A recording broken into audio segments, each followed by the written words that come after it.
Welcome back to the second in a series of videos that explain how to complete the financial statement and analysis system spreadsheet that enables the user to both create financial statements from scratch as well as analyze those results once they are completed.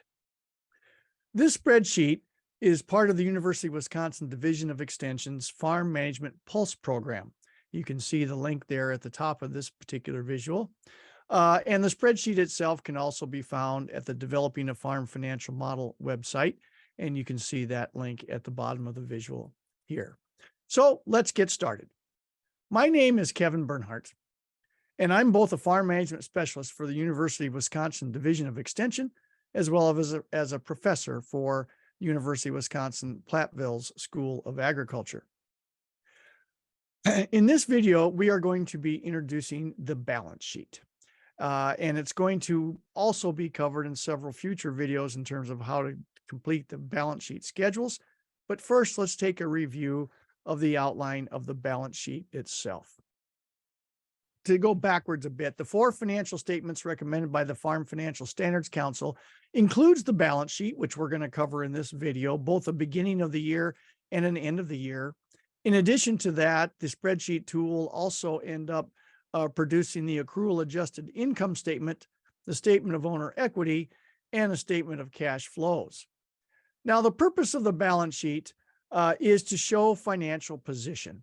And what you see on the slide is sort of a general format. Of course, there's a lot more details in the actual one, but this shows the major categories, the major titles and subtitles of the balance sheet itself and what it would look like when you have it completed. It begins at the top with assets. So remember, the balance sheet is for financial position, and assets show all the stuff that the farm business owns: land, cattle, supplies, prepaid expenses could even be a part of that, corn that's in storage, barns, you name it, all the assets that are owned by the farm. The liability section shows how much of those assets are financed by a bank or some other creditor. And the owner equity section shows how much of those assets are financed by the owners themselves or are owned by the owners themselves, free and clear of any lender financing. There's also subcategories within each of these. For example, within assets, you have current assets, intermediate assets, and long-term or fixed assets. You see the same thing in the liability section, where you have current liabilities, intermediate liabilities, and long-term liabilities. The breakdown of these are by the number of years of useful life that you tend to see these assets. So current assets are all those assets that are going to be cash or converted to cash under normal business operations within the next 12 months.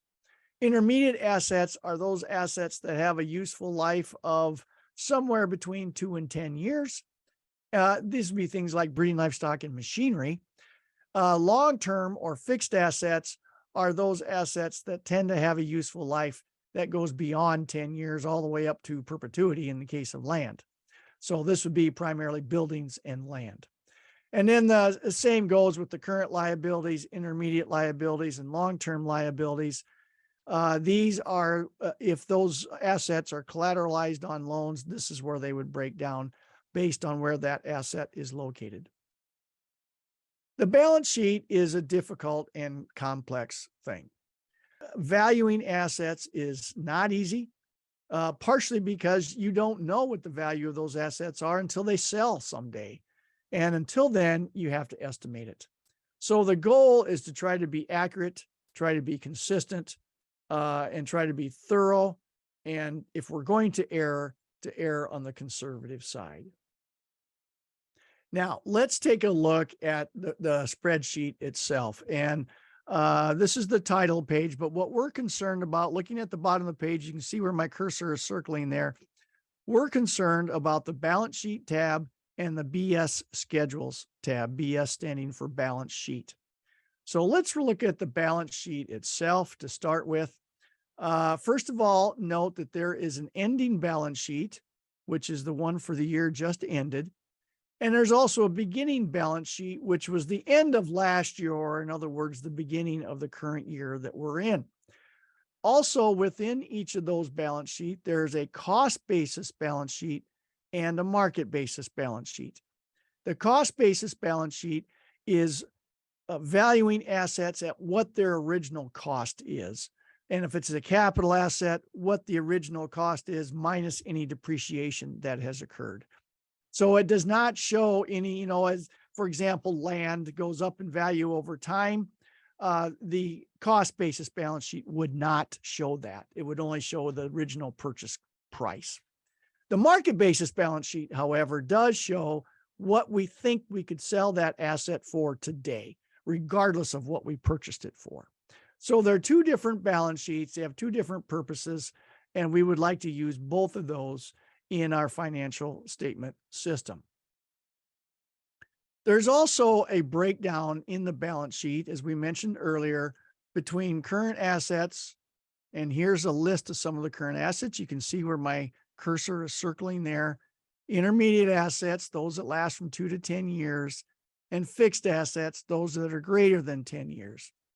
And the same thing with current liabilities. So the current liabilities are those obligations that we have to pay within the next 12 months. Intermediate liabilities are going to be those liabilities that are collateralized by intermediate assets. And long-term liabilities are those liabilities that are collateralized by long-term or fixed assets. Now, a good question is, where do all these numbers come from? You see a bunch of numbers in there, and those numbers are in there because we've partially completed this Wisnet Farms case study. But where do these numbers come from? Note that, if you recall from the last video, that user entry is in yellow shaded cells only.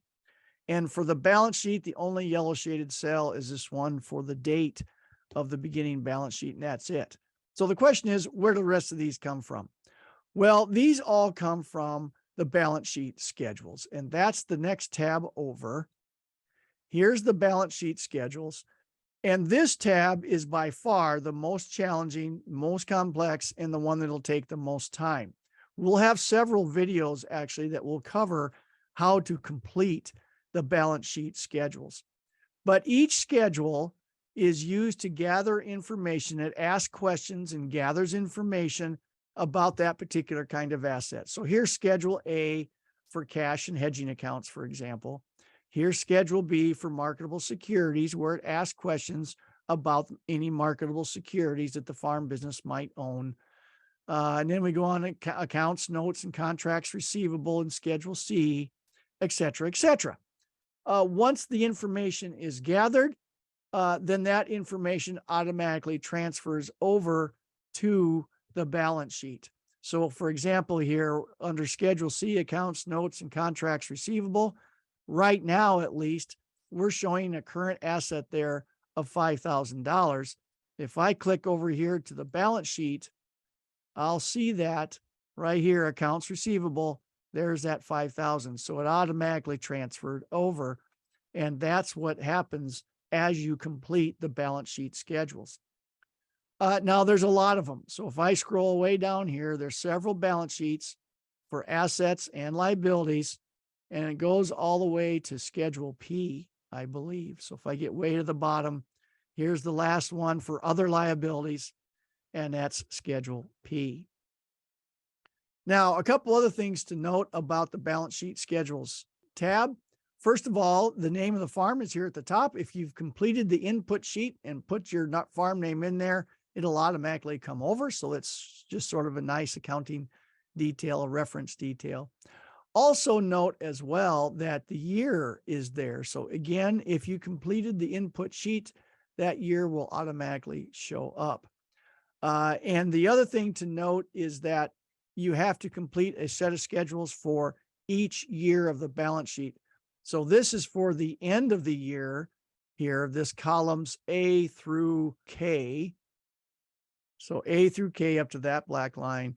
And then the beginning of the year schedules start in column M, and they go all the way over to column V. So you need to complete, to have a full set of financial statements, you need an ending balance sheet. So you need to complete columns A through K. And then to have the beginning balance sheet, you need to complete all the schedules that are under columns M through V. And so that's why this is the challenging one. This is the one that takes the most time by far of the entire spreadsheet system here. In summary, the balance sheet is one of the 4 recommended financial statements by the Farm Financial Standards Council. Its purpose is to show the financial position of the farm, assets, liabilities, and owner equity. Of course, a big goal that we're going to look at later on is that owner equity growing? That's what we want to see. So now the later videos, the ones coming up, will get into the balance sheet schedules and show us how to complete each one of those schedules. Until then, thank you for listening.